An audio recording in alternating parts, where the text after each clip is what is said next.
इस वीडियो को लाइक करें, हमारे चैनल को सब्सक्राइब करें और बेल आइकन जरूर प्रेस करें। ये कहानी है जग्गी पकौड़े वाले की।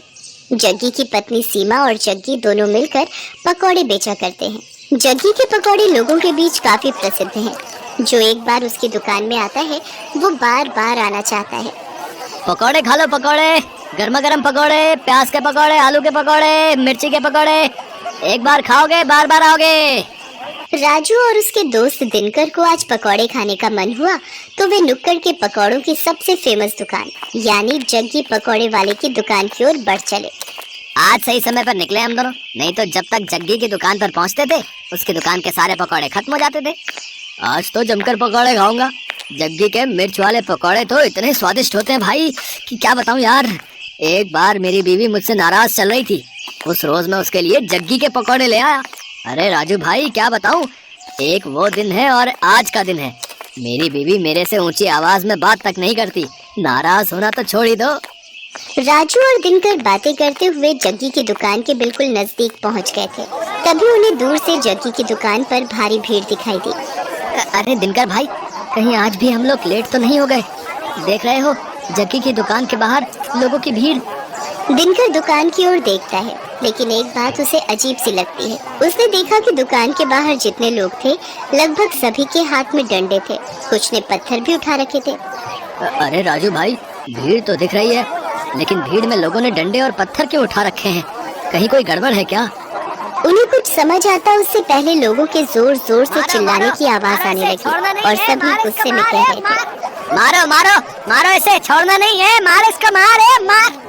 उसके बाद दिनकर और राजू ने देखा कि वहाँ खड़ी भीड़ जग्गी को दुकान से खींचकर बाहर निकाल रही है। बाहर निकल, बाहर निकल, निकल। आज हम तुम्हें तुम्हारी हरकतों की वो सजा देंगे कि तू जिंदगी भर याद रखेगा। ये कहकर भीड़ में खड़े एक आदमी ने डंडे का जोर का प्रहार जग्गी पर किया। जग्गी दर्द से कराहने लगा। उसके बाद तो कई लोग डंडे से उसे मारने लगे। उसके सिर से खून निकलने लगा। वो लोगों के आगे हाथ जोड़कर माफी मांगने लगा। छोड़ दीजिए मुझे।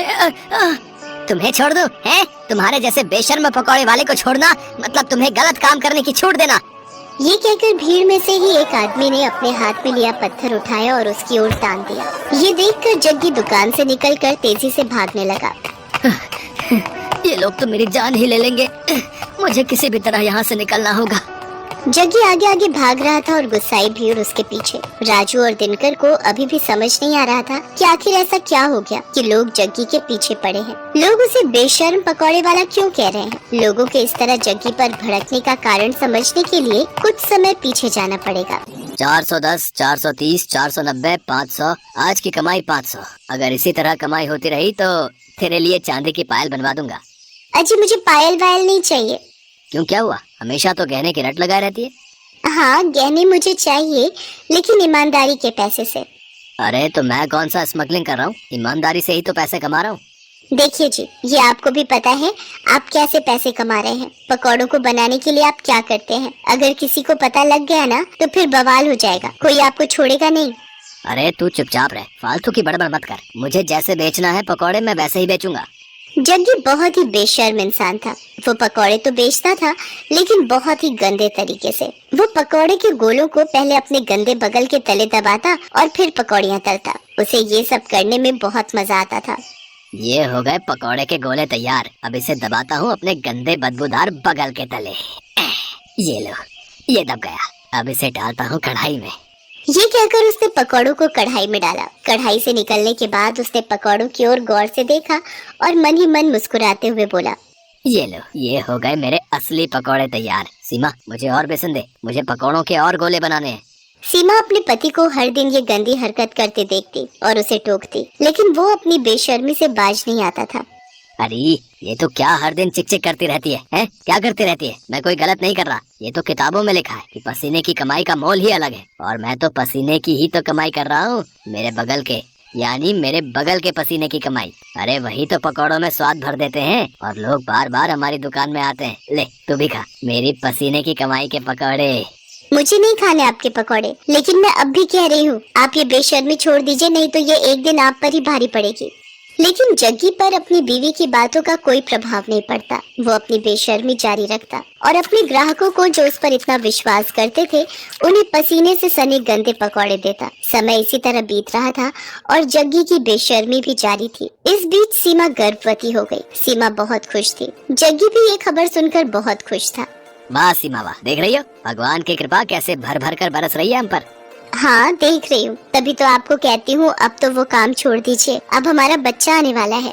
अरे तो फिर से शुरू हो गई, तुझे क्या दिक्कत है, हैं? क्या दिक्कत है मेरी तरक्की से? कभी कभी तो लगता है कि तू मेरी सबसे बड़ी दुश्मन है। एक बार फिर से जग्गी ने अपनी पत्नी सीमा को चुप करा दिया और अपनी बेशर्मी में लगा रहा। लेकिन वो कहते हैं ना कि गलत काम कितनी भी चतुराई से आप करें, एक न एक दिन आपका भेद खुल जाता है और फिर उसके बाद आपको उन सारे पुराने गुनाहों का भी हिसाब देना होता है जो आपने किया होता है। एक दिन की बात है, जग्गी पकौड़े बनाने के लिए पकौड़ों के गोलों को अपने बगल के नीचे दबा रहा था और धीरे धीरे कढ़ाई में डाल रहा था। तभी दूर खड़े एक आदमी की नजर उसकी इस हरकत पर गई।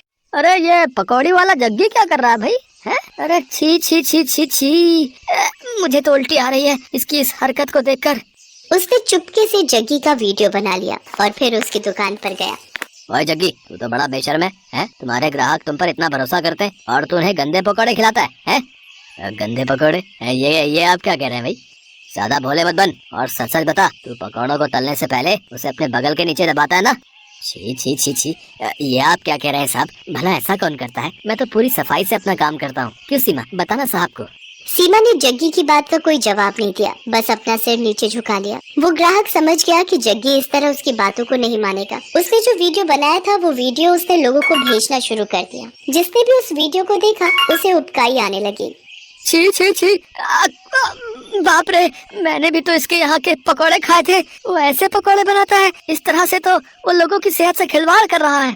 वो वीडियो 1 से 10, 10 से 100 और 100 से फिर लाखों लोगों तक पहुंचकर वायरल हो गया। उस वीडियो को देखकर सभी को बहुत गुस्सा आया और गुस्से में वे सभी जग्गी की दुकान पर डंडे और ईंट पत्थर लेकर पहुंच गए।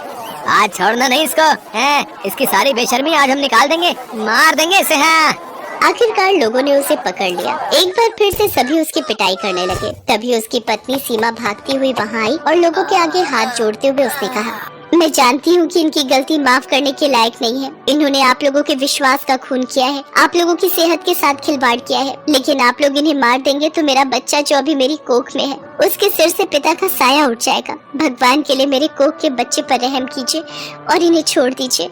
एक गर्भवती औरत की गिड़गिड़ाहट को सुनकर लोगों का दिल पसीज गया और उन्होंने इस वादे के साथ जग्गी की जान बख्शी कि भाई कान खोल के सुन लो, हम तुम्हें छोड़ तो रहे, लेकिन अब कभी इस तरह और इस जगह पकौड़े ये नहीं बेचेगा। इसे ये जगह छोड़नी होगी। सीमा ने उनसे वादा किया। जग्गी को वो जगह छोड़नी पड़ी। जग्गी को बार बार उसकी गलतियों के लिए आगाह किया जा रहा था, लेकिन वो अपनी आदत से बाज नहीं आ रहा था। और एक दिन उसी आदत के कारण न सिर्फ उसकी जान पर बनाई बल्कि उसे अपनी वो जगह भी छोड़नी पड़ी जहाँ उसकी दुकान बहुत चलती थी। आज जग्गी जहाँ भी अपनी दुकान लगाने की कोशिश करता है उसके पुराने कर्म उसकी राह में आ जाते हैं। अब उसे अपनी करनी पर बहुत दुख होता है, लेकिन वो कहते हैं ना कि अब पछताए होत क्या जब चिड़िया चुग